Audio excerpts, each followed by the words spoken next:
I saw a meme that hit it perfectly. It said, "Oh, hey, you guys watching the final season of America? Did you watch the debate?" No, I had a show that night, so I got to crack a nice little one-liner. But some people are sitting at home watching two people spout lies and half the truths on stage, and you guys chose to do it live. I mean, that's the big thing, right? They have no shame, and you can do horrible, horrible things and be a complete asshole if you have no shame. But I tell you what's lovely: topless. Ooh, yeah. Every beach, and I have to work really hard not to stare. And I remember I keep trying to think, am I ever going to get used to it? And I go, I never want to. And right now, as of this recording, we are in Medha, about an hour away from the main center of Malaga. Lovely little quaint pueblo, beautiful beaches. The beaches are gorgeous, but man, getting to the beach is fine. Getting back from the beach takes a lot out of you. I'm gonna have to send a Patreon message to all our winners. Be like, hey, post the swag.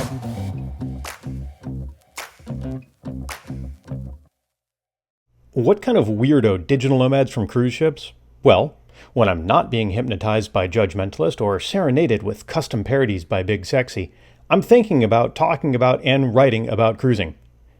Check out ship tours, cruise tips, and even join us on a group cruise by visiting cruisehabit.com/BSDN. Come talk ship with us. Again, that's cruisehabit.com/BSDN. Thanks for listening. Safe travels.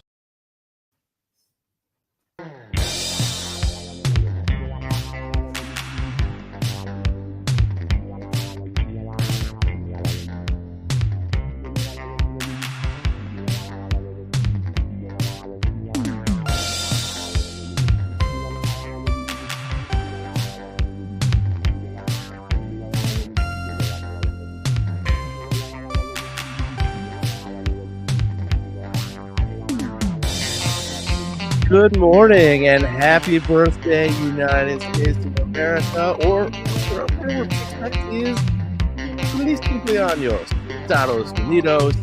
It is the 4th of July weekend, whatever it is. I'm feeling a little like it's going to be a Ben Franklin thing. Is it going to die on the same day that it's born a couple hundred years later? Well, Ben Franklin was a couple hundred years, but let's get into it, Big Sexy. How's it going? Good morning, good afternoon, good evening, whenever this is hitting your ear holes. I hope that it is good. I was actually talking to a friend of mine about, 4th of July and everything that's going to happen, whatever. A friend of mine, I was talking to my cousin about it. Shout out to Kendall. And he's like, what are you guys going to do? And I said, nothing. It's just a Thursday here. There's no fireworks. There's no celebration. We may go to dinner and hang out, but I didn't really have a big, 4th of July celebration other than it was a holiday and my family liked to barbecue. So all it was for me was an excuse to barbecue. I'm not a big fan on celebrating United States independence holidays. As a black man in the U.S., that is not my forte, with the exception of the fact that I love fireworks and I love barbecue. I really love hot dogs. So it's a holiday made for me. There are some high points. That is for sure. However, boy, oh boy, do we feel like those of us that are over here, like we are in dreadful end of days like times. Oh, like I saw a meme that hit it perfectly. It said, oh, hey, you guys watching the final season of America? Exactly, yeah. And look, I know that this is all a lot of hyperbole because 4 years ago we were literally like dusting the dust off of our fallout shelters as we started to creep out into the world. In fact, 4 years ago today, I was in Las Vegas in a very weird time because it was like I don't even think shows had started yet 4 years ago today. No, it was 2020. So that was right at the 4 years ago today was 2020. So that was right in the start of the pandemic. That was like mid-pandemic. But yeah, Vegas took, if I remember correctly, Vegas took the chains off of the doors to the casinos because these doors don't have locks. Right. Because these 24 hours. establishments don't close unless, of course, there's a global pandemic. I want to say that was early June, and Early June of 2021. no, 2020. No. Mm-mm. I'm pretty And sure it was. I lived there. I will take your word for it, but I thought that was. Yeah, no. They were not closed from March to. They were closed. We can look it up for sure, but I'm pretty sure it was over a year that we were, or just under a year. No, over a year that we were on lockdown. Let me look. Nope, it was definitely 2020 because I've got an email in here from my host for July 3rd through the 6th, which was my second time post lockdown in Vegas. Okay. I'll Yeah, take your whole word for it over mine. And again, time is stupid, so time it must is so distorted over the past 4 Yeah. years for sure. And yeah, but boy, oh boy, do we need. I don't want to get political on the show. We've never tried to do so, but I'll just paint a broad brush here. Boy, oh boy, do we need some new choices for leadership in this country. That's for sure. Ooh, man, I tell you what. Did you watch the debate? No, I had a show that night, so I got to crack a nice little one-liner about some people are sitting at home watching two people spout lies and half the truths on stage, and you guys chose to do it live. Yeah, I watched the highlights. I can't do full political reality. You know what I mean? Like, give me comedic highlights. Give me somebody showing me clips of it and then cracking jokes about it. That's how I can intake my politics, as it were. That's why I love listening to like politics, or we're never wrong. We aren't wrong. Whatever podcast with Justin Robert Young and our good friends over at Congressional Dish, Jen Briney. I like to listen to their podcast. Well, because they also crack jokes in between while giving me the political information and giving me. So, but it's rough. It's. I hate that it's still a scary time. You hope that 2016, 2015 was the beginning of the scary time, and we're still going 8 years later. You hoped that 2020 would kind of be ended. We kind of like brush that off and whatever, but the world is, or at least the U.S. is so. Not even the world, man. Like, people are separated and segregated and divided, and it's really gross. Yeah, I know we don't get a whole lot of politics here, but it's I mean, you can't help but be affected by it. It is. Oh yeah. And I mean, Joe Biden had a great State of the Union, and so everybody was like, "Oh, maybe we'll be okay." But he is an 82-year-old man. Yeah. And sundowning is a real thing. It exists. So he looked like a feeble 82-year-old grandpa up there. And Trump is a moron, right? With moron brain, and not able to think coherently and but he just makes up bold-faced lies and sticks with it. And he's also a convicted felon. That's the other crazy thing. I saw another meme because I don't know why I do the social media hellscape, because I'm trying to draw followers. That's why. But I saw another meme that was like, if a convicted felon is able to run for the presidency, we need to remove the question of whether felon for job applications, right? Like, fair. I 100% agree with that. I never understood why felons couldn't hold jobs anyway. I guess people are scared that they're going to repeat a crime or whatever. But still, if you've done your time, you should be able to re-enter society as if you never left it. Well, clearly not 18% of America. Right. because there's probably about 48 or so % of the population, the voting population, that will vote for Trump regardless, and probably only about 40% of the actual adult population will vote. So, It's again a scary time, and especially for what really makes me shake my head is at the Republican Party, this party of law and order. for letting this thing get off the rails. Well, your primary candidate is convicted felon, Mr. Law and Order. Yeah. Mr. and Mrs. Law and Order. What? I mean, the hypocrisy can't smack them any harder in the face. And if they had any shame, which they do not, because I mean, that's the big thing, right? They have no shame. And you can do horrible, horrible things and be a horrible, horrible person and be a complete asshole if you have no shame. Yeah. That's just the way it is. And so they have no shame. And what's sad is the Democrats they're only a little slightly better. So are you familiar with a great meme? Let me find it. But are you familiar with the trolley problem? Yes, where if you're in the trolley, you either let it run over one person or hit the switch and let it run over 5 people, whatever that is. Yeah, yes, exactly. The generic problem is that you've got a trolley barreling down a track, and there's a fork in that track up ahead.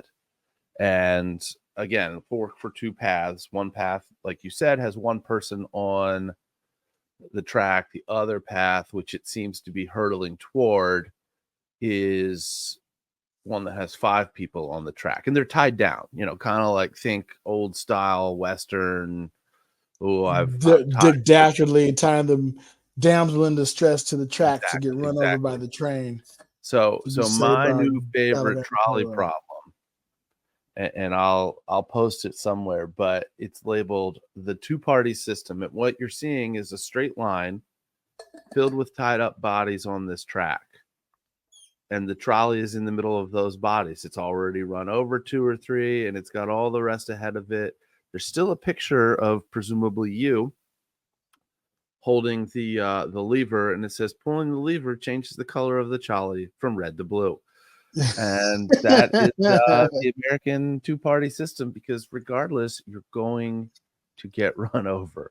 It ain't great. It ain't great. And the crazy thing is there isn't a great third-party option. No. I honestly think this would be the year that if a good third-party option were suddenly to be able to throw their hat in the ring, they'd have a very good chance of making a severe dent. The problem is the third-party option is JFK Jr., whatever. Whoever he is, yeah. RFK Jr., not JFK Jr., RFK Jr. And it's like, oh, the third party option is worse. He's equally as bad. It's not like, it's like, and where are the career politicians who know how to, I don't know, play the game? It's disturbing. Problem.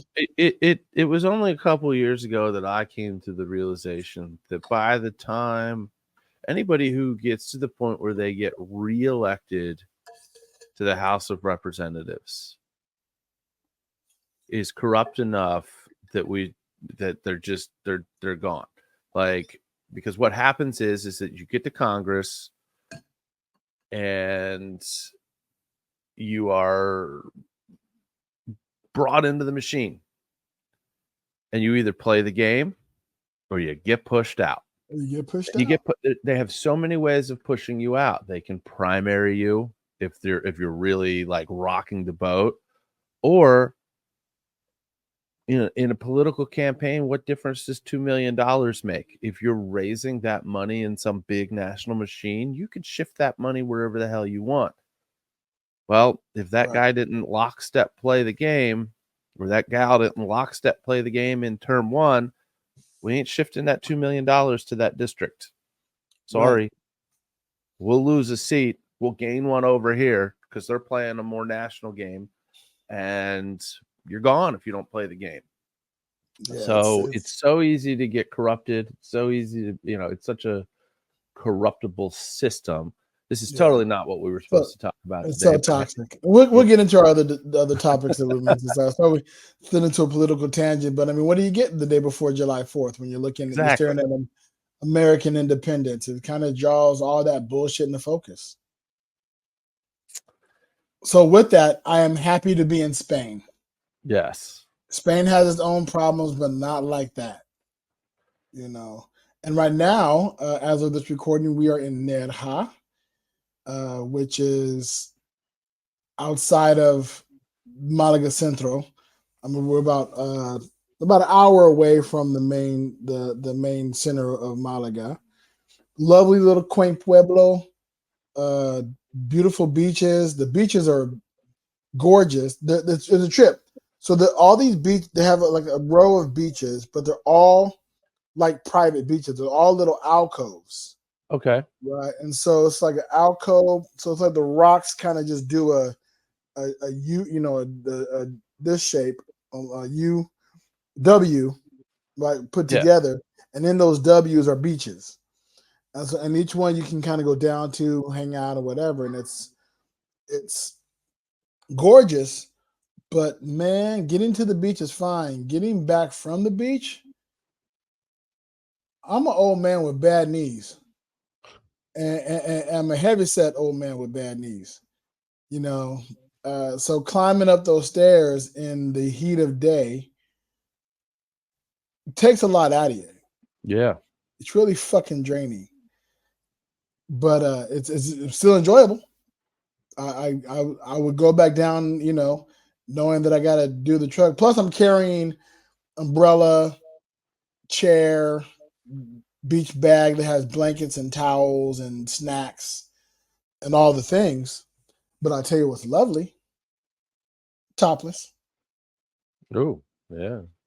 Every beach. And I have to work really hard not to stare. The good news is my glasses are transitions, so they turn the shade so I can kind of sit back. And they just out and about, just glistening in the sun. And I remember I keep trying to think, am I ever going to get used to it? And I go, I never want to. No. I never want to. So I know I never will. It'll always be enjoyable. I just have to make sure that I don't always keep turning around looking behind me at the women who are going topless behind me, because then that's just obvious. I have to wait till they run into the water. It also gives me the advantage of knowing how cold the water is. Oh, yeah. Yeah. Yeah, because they get in the water, they turn around, and everything's rock hard. I'm not going in. I'm good. And the water is not warm here. Is it not? Is that like universal across the board? Because I know like the Pacific Ocean is generally never warm, whereas the Atlantic, it can get warm. It just, you need the right. You have to tend to be in the south of the Atlantic, tends to be a little bit warmer. Yeah. No, it can get not really. Well, it's the south of Europe, so it still stays cold, but it is varying degrees of cold. Okay. Right. It never really gets warm like the Mediterranean, or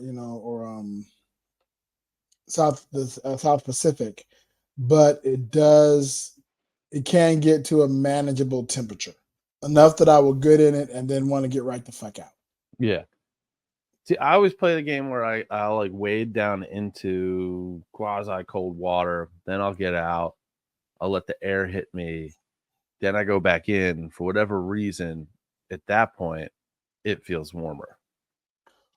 That's because the air has cooled off the water that is on your body. Yeah, I'm sure there's some science to it. There's some science.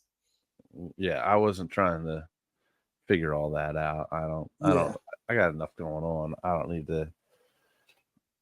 It's just very difficult when you walk in, you wade into the water, you get a little bit thigh high, and then a wave comes and hits you right in your nuts. Oh, that is not fun. Yeah, when it hits you out of nowhere, for sure. Yeah. Yeah. And you always think you have it set. Okay, I figured it out. I figured it out. Bam! Oh, right in my ball sack. Missed it.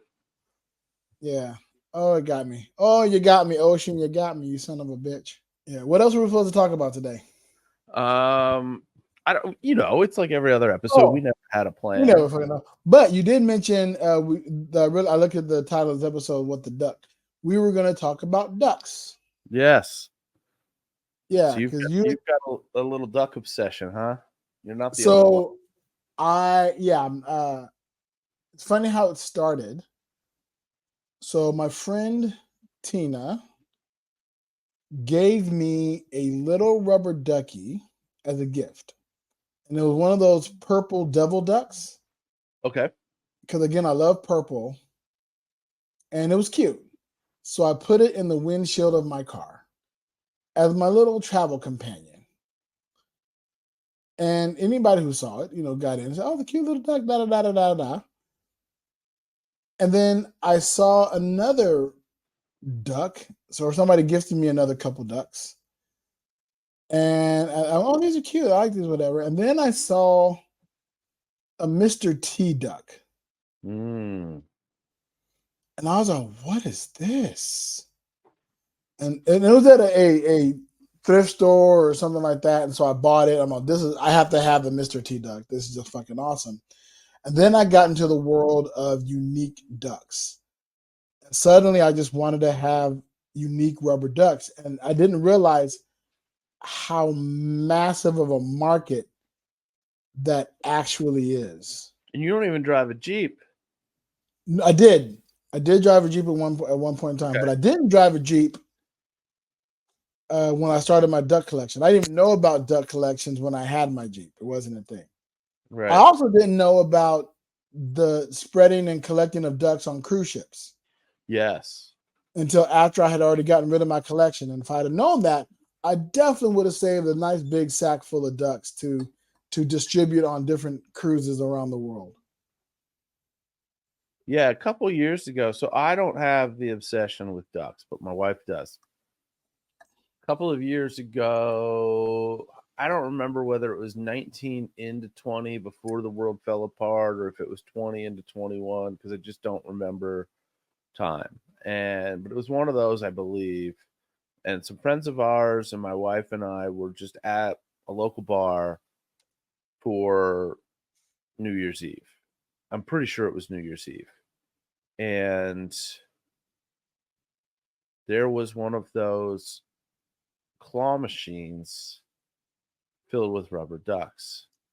Mm. And it was like $1 gets you 2 pulls or whatever it is. Right. And I would say probably better than half, maybe even closer to like 75% of the ducks that were in this claw machine were themed with sports teams, like the logos. Nice. A couple of baseball, but most of them NFL teams. So first of all, it starts as an obsession of just, I'm going to catch these ducks. And of course, she's fishing for the other ducks, but you get what you can get when you're doing it in these claw machines. It's more about winning. As I take more of these out of the game.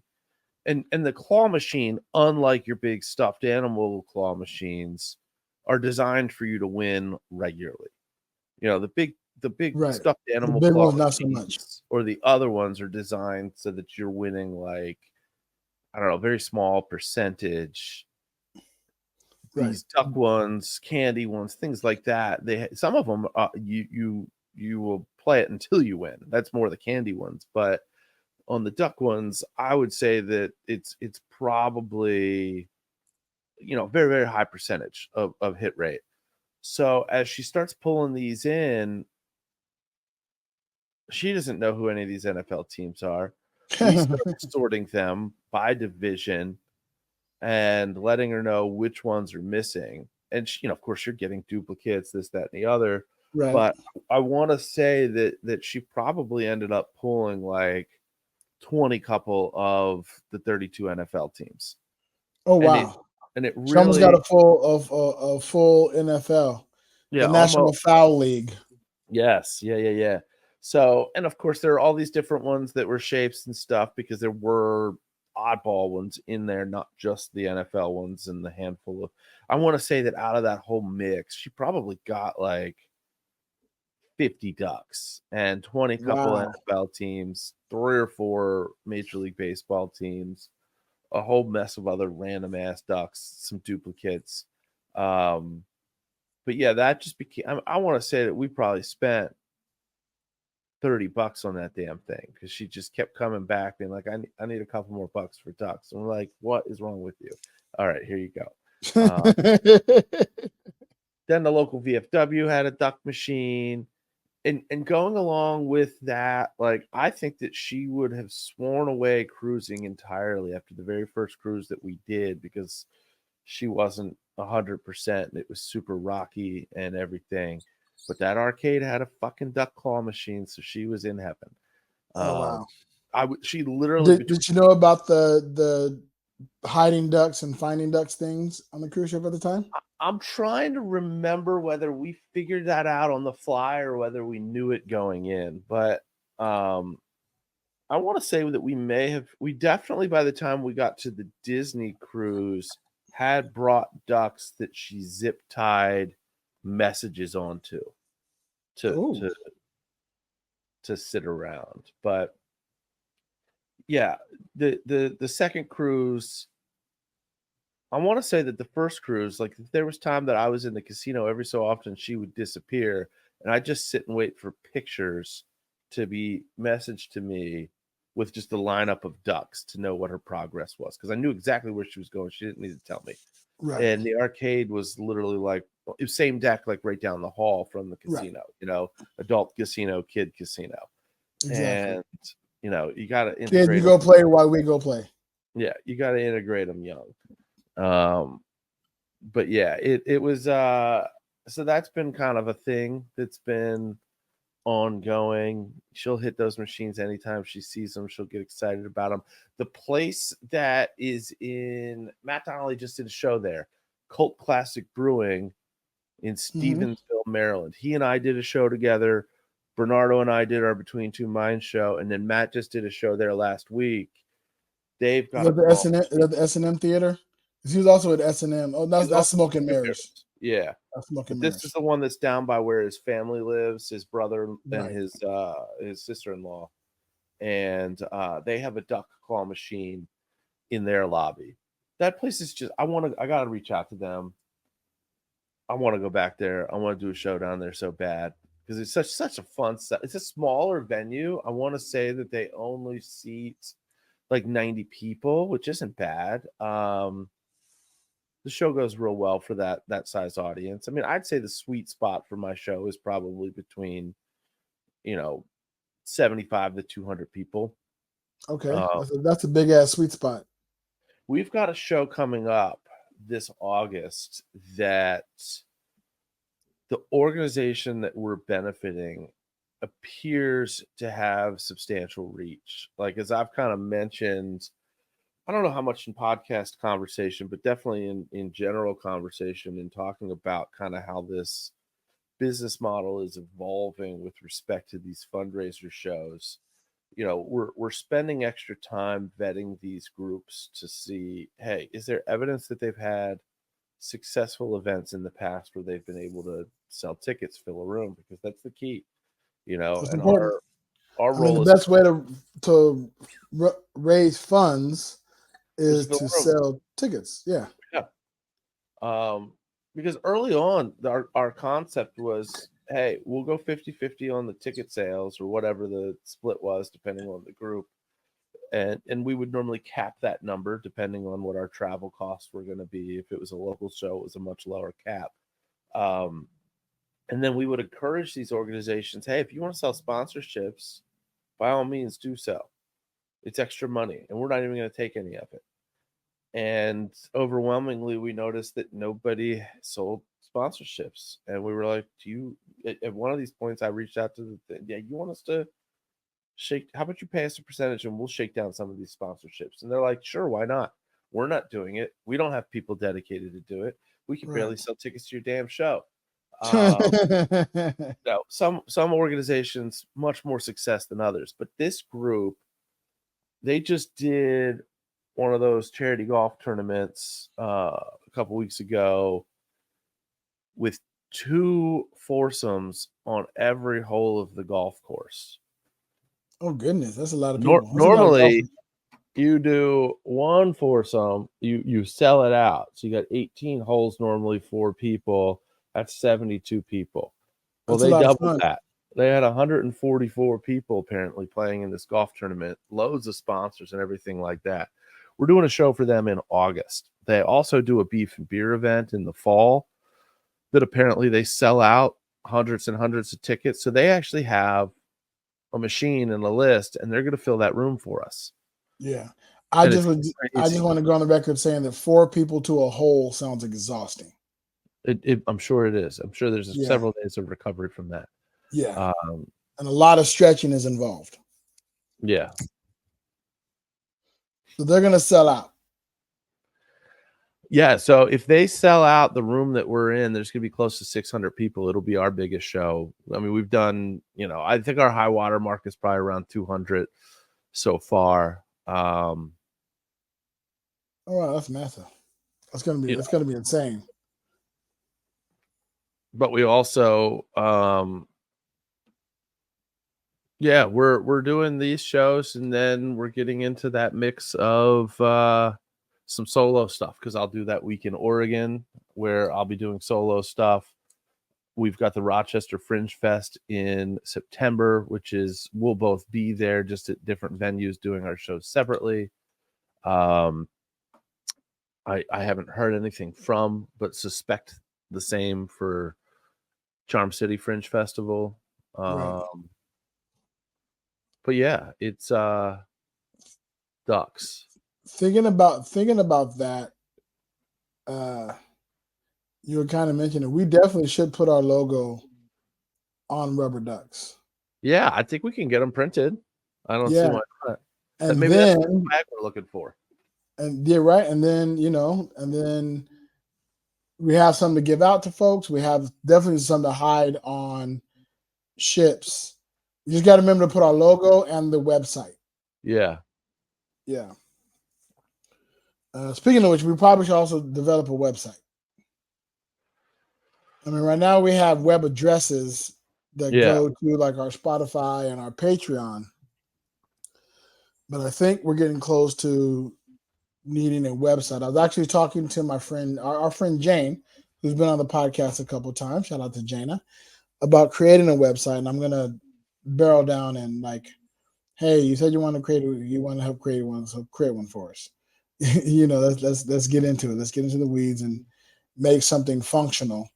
So you can go to bigsexynomad.com, and that'll be our podcast, and that'll have links to our Patreon, links to our RSS feed, links to our merch store. I must comment section, bro, because these look super expensive. For these, are you looking at the rubber ducky, the duckies? I'm gonna check another place, because they were showing me one where they were like $2 a piece, and I'm like, no. The link you sent me had for $1 a duck, $1 and change a duck. That's still pretty pricey, because I'm looking to get like a couple thousand of these made. You know what I mean? Like, yeah. Well, then, yeah, you're gonna. Like when we recently sent stuff out to folks, all right, the winners from our episode 80 contest, Shout out to all y'all winners. Thank you very I'm much. glad I got most of that stuff out. The international stuff still hasn't gone. Sorry, Wayne. But again, when I do the international shippings, I'm going to do a bigger package and put some other swag in there, not just what I did for the folks who had to wait. But yeah, of course, we get you your shit by the time we do the next contest, which I'm sure we'll do for episode 100. But people got t-shirts, which is what they won, and then we throw in a couple of stickers. I have some Judgmentalist and some Between Two Minds stuff that I threw in for everybody, which is kind of cool. I'm gonna send a shout out to ML Kennedy, who was the first person to post on X that they got their swag. And fuck you to the rest of you, because ML Kennedy was the last person to get his swag and the first person to post it, because I could see all the tracking. So Right. So everybody y'all, had their stuff before ML Kennedy's was even out for delivery. yeah. So But I'm gonna have to send a Patreon message to all our winners. Be like, hey, post the swag. yeah, You got it. Post it. You can either post you wearing it, which would be ideal. Posting you having it out in the wild, or at least and post it and be sure to tag us. yeah. So, but thank you to ML Kennedy. And really, thank you to all of you. I am in jest scorning you for not posting yet on social media. We all have lives. I have, admittedly, I, the way that you talk about, falling into this little trap kind of backdoor into buying all these ducks. I fall into this trap where and as everybody knows and has literally witnessed the progression of my performance style over the past 2 years, I don't use playing cards. I was probably the only quote mystery performer, I'll use that word instead of saying magician, on the Vanishing Ink tour, the retreat, that if you were to toss my room wherever we were, you would not find a deck of playing cards. All those other magicians probably, if they took 20 decks of different cards, probably felt like they weren't bringing enough. But I always fall into this trap where if somebody's putting together an interesting, they've designed an interesting deck of playing cards with an interesting, concept, and they've thrown that bad boy up on Kickstarter, I'm probably buying at least half a brick. And then that stuff shows up, and I probably have like 4 or 5 bricks of playing cards that are stacked up in my magic office unopened. Like the shipping package is still sitting there. So I get it. We all have lives. We all have whatever. So I'm not really scorning anybody for that, because I'm the same asshole. All right.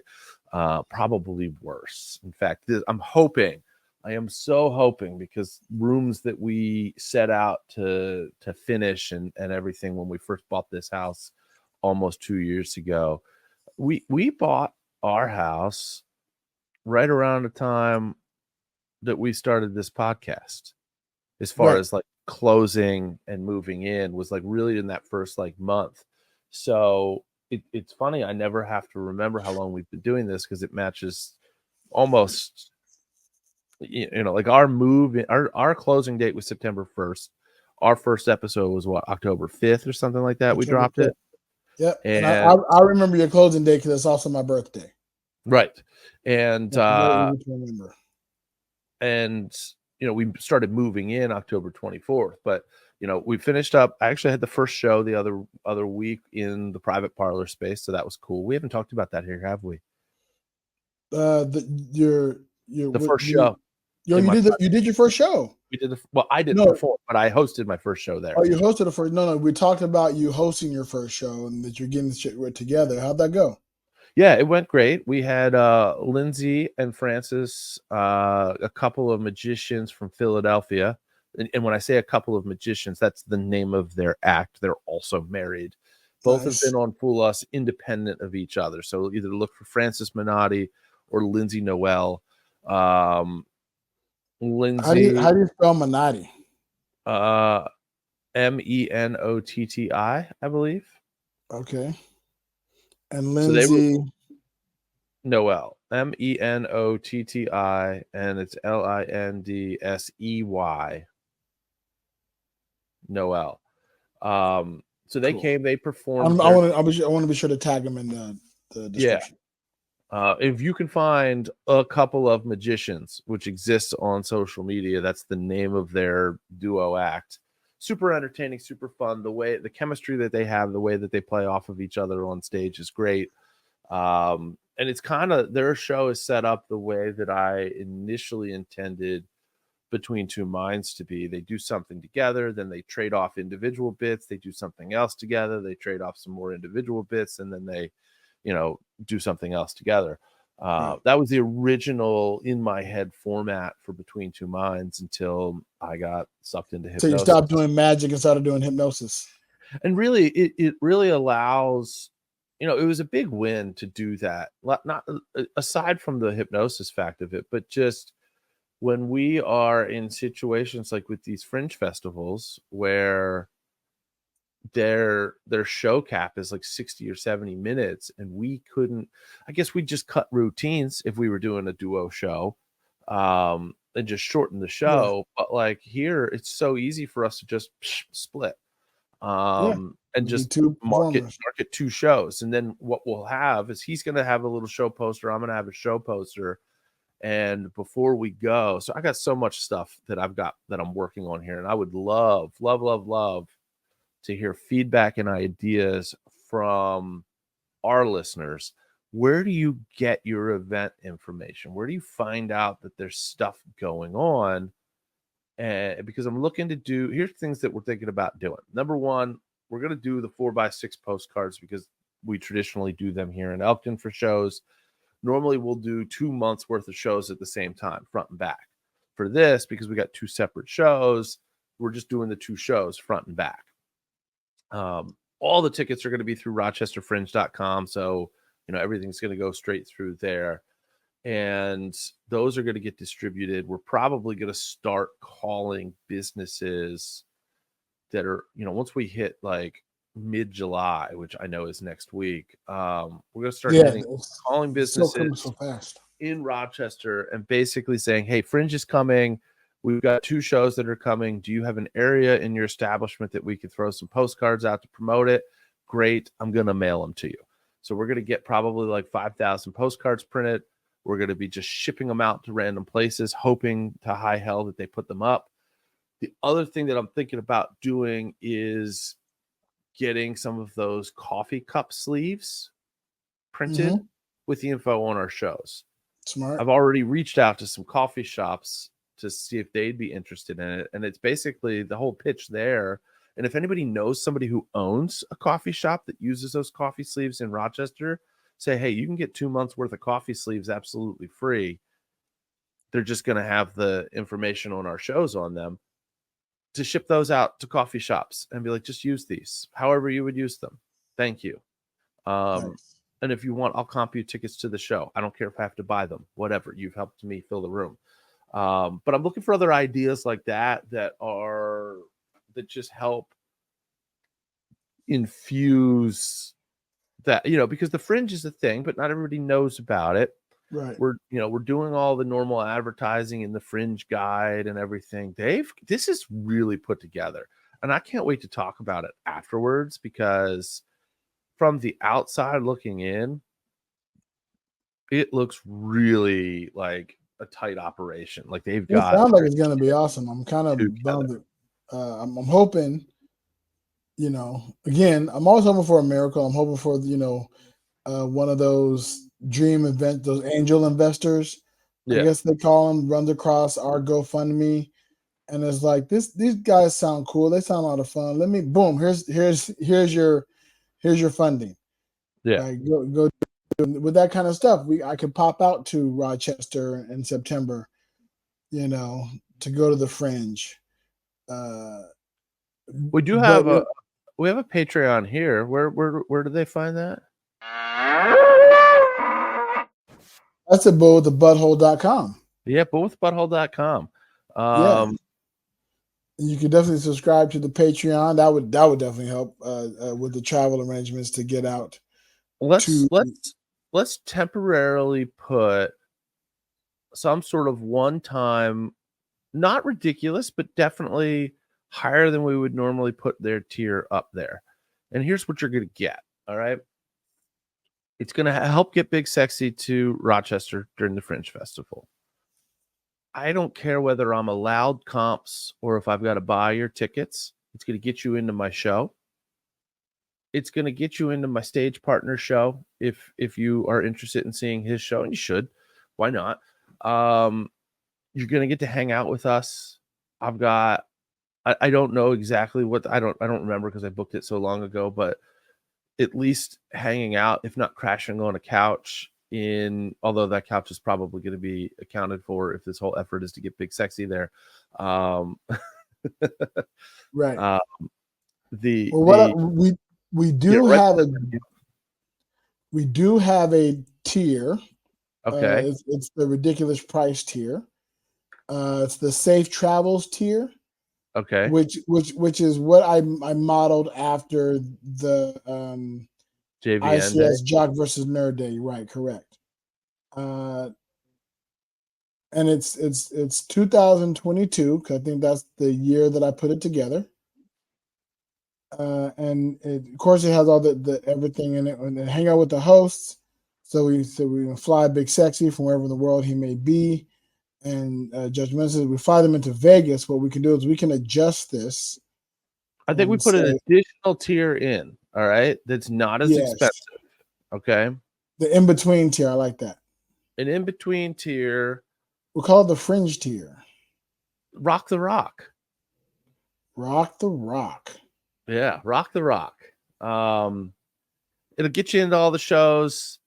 You won't pay for if you drink, you won't pay for any beverages when we're hanging out after hours. I will gladly fall on that sword. The only thing that we're not gonna do in that tier is get you there and lodge you. And I know that some of you have connections to Rochester, so that may not be that big of a deal. I believe that ML Kennedy's got kids that go to school there, maybe, or did. Really? Maybe they've already graduated. I'm not sure. I've seen and interacted with several snippets over the past couple of years that involve Rochester, potentially RIT, which is where I went to undergrad. It's fuzzy in my head right now. Well, you know what? I'm going to do this. I am going to look up flights from California to Rochester. What I'll do is, based on the flight tickets, I love the Rochester's airport is the ROC. That's right. Yeah, so it's a fun city if you've never been there. And in the downtown, there's I'm giving you let's see, how old am I? I'm giving you 20-some-year-old information. So at the time that I was there was a pretty vibrant downtown nightlife where if you're into bar hopping, there was plenty of that to be had. They've got weird cult food like many cities do. I think I've asked about this before. I think I've asked on social media, like before we went to Atlanta for the show that we had down there, like what's the cult food there? Like Cincinnati has their chili and Chicago has their Italian beef and deep dish pizza and Rochester. So Rochester has these things called garbage plates. And the garbage plate is literally like 2:30 a.m. drunk food. And I believe that the originator was this guy named Nick Tahoe. Tahoe's is the name of the OG place to get garbage plates, but normally served in one of those styrofoam to-go containers. A bunch of home fries and macaroni salad is kind of the bed. Then they throw 2 cheeseburgers on there. And Rochester's like well known for this like kind of spicy hot meat sauce. So then there's meat sauce on it, mustard, ketchup, whatever. I don't remember. It's been so long. Oh, I am so looking forward and at the same time not looking forward to it's making my stomach gurgle. taking in a garbage plate. I will do it for tradition. It's not malort of food, but it's close. If we had beer in a backpack on here, he'd be singing its praises all day, every day. He loves it. He loves it, but that's it. You lost me with a lot of it already, but I get it. That's fine. What we did, we rewired the script a couple of years ago. I think it was on St. Patrick's Day. we made garbage plates, except we used, so it was the macaroni salad, probably French fries, if not home fries, cheeseburger, and then instead of like making the meat sauce like they do in Rochester, who knows what's in that grease? That's what's in it. lots and lots of grease.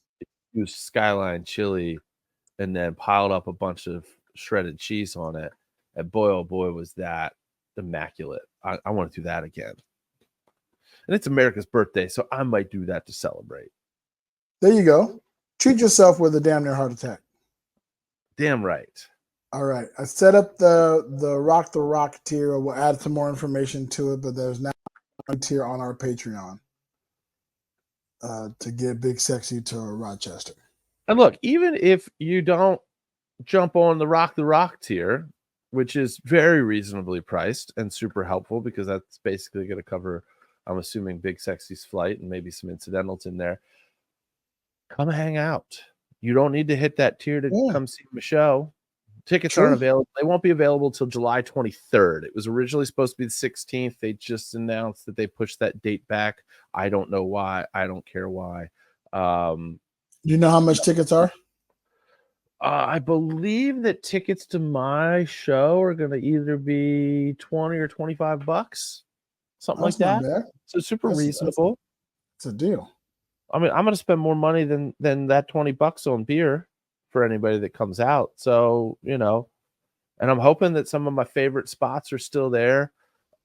I'm not going to get into it now. I'll get into it afterwards, because I can do a whole episode talking about shit that I ate for the 4 years I was in Rochester. And then I can come back. Maybe I'll do that before sometime, but not today, because we're kind of getting close on time here. But then afterwards, I'll come and have a little tear fest about all the stuff that's not still there. Because I'm sure there's stuff that over time, people either retire or they shut it down, or COVID killed it, or who knows what. Right. But yeah.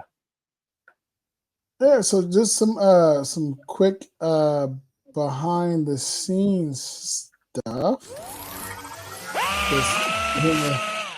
I joined, or I'm connected to this podcast database. Okay. That I'm going to start looking through from this person named Marianne Hickman, or what have you. I'm going to start going through that podcast database and seeing if there are any podcasts that we can guest on that fit our style, as it were, or if we can have any of them be guests. As I was looking through it, they didn't have a section for travel, which surprised me. I'm going to reach out and say, hey, how about you do a section of travel? There's a subreddit with about 15,000 members called Podcast Guest Exchange. Okay. It's not vibrant with opportunities, but you might want to hop in there too, because I've had 2 people approach me recently from out of that subreddit that are more focused on like the kind of, one of them is going to be talking about lawyer burnout and what you did to do it. So obviously I'll talk about the entertainment stuff, and this podcast will no doubt come up. I don't remember what the other one's about. Fuck, I totally forgot. But there's 2 of them that have reached out that we're working on figuring out getting me onto those podcasts. But it might also be a place that we camp out and try to find guests for our podcast as well, because why not? Yeah, it's called Podcast Guesting. Podcast, it's r/podcast guest exchange. Are you on Reddit? Yep. What is your username? Big Sexy Digital Nomad. And who is Big Sexy? I have 2, of course, because that's what I do. Perfect. We'll follow who is Big Sexy. I didn't find the other one, but let me make sure. Yep, you/Big Sexy Digital Nomad. Because I realized that we need to branch out. Yeah. And reach get our fingers into other things. Put our fingers in things. So Get now the our big, question is, sexy digital nomad fingers do I in, invite you or into no? You'll things. just find it. It's easy I enough. found it and joined already. Cool. I'm quick with it. Great podcasting stuff. Doing shit on the computer. Yeah. But yeah, well, guys, thank you all so much for tuning in to another fine episode of Big Sexy Digital Nomad. It's truly a pleasure coming out here and It is, jawing it up for you. it is always a joy, and a shout out to, of course, to our sponsors at cruisehabit.com. I'm Billy. And I'm Larissa. Come talk ship with us at cruisehabit.com/BSDN. Safe travels. I love that one because it's short, sweet, to the point, and it has Larissa in it, and she's so cute. Yeah. Oh, yeah. Awesome. So, I'm trying to think if there's anything else we need to chat about real quick before we end here. And Send us stuff. Reach out. Send us stuff. Engage. Listen, here are your options, okay?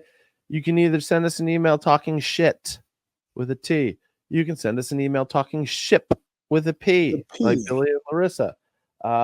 You could send... If you want to send us an email talking shins with an N. Yeah. Okay. I'll talk what's below my knee.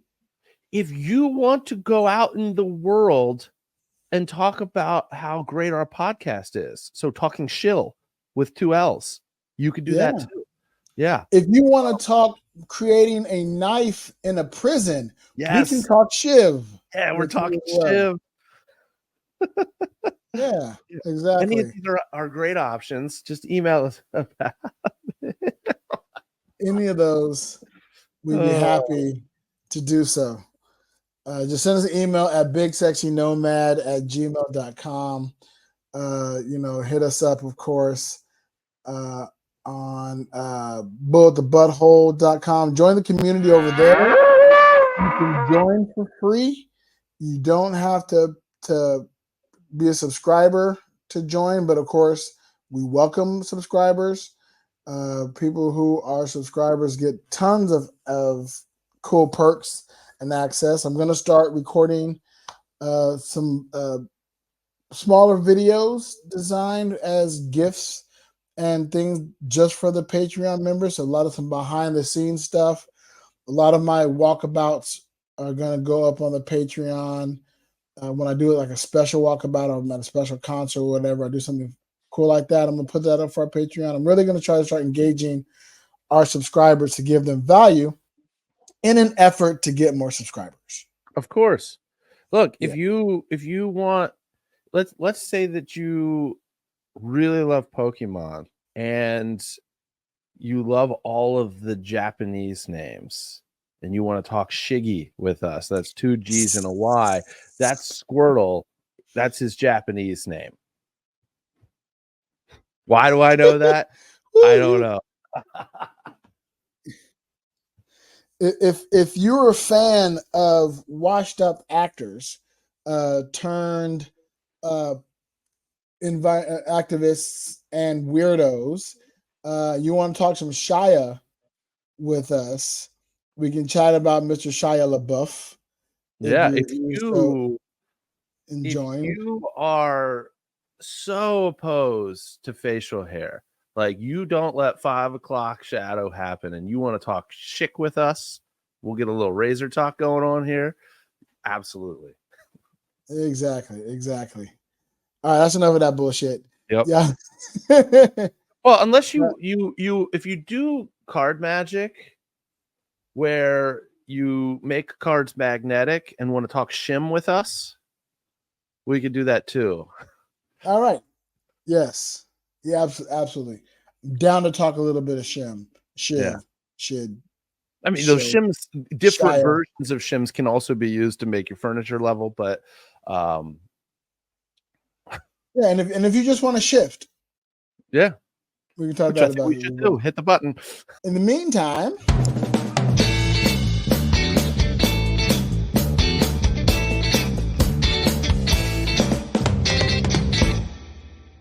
safe travels.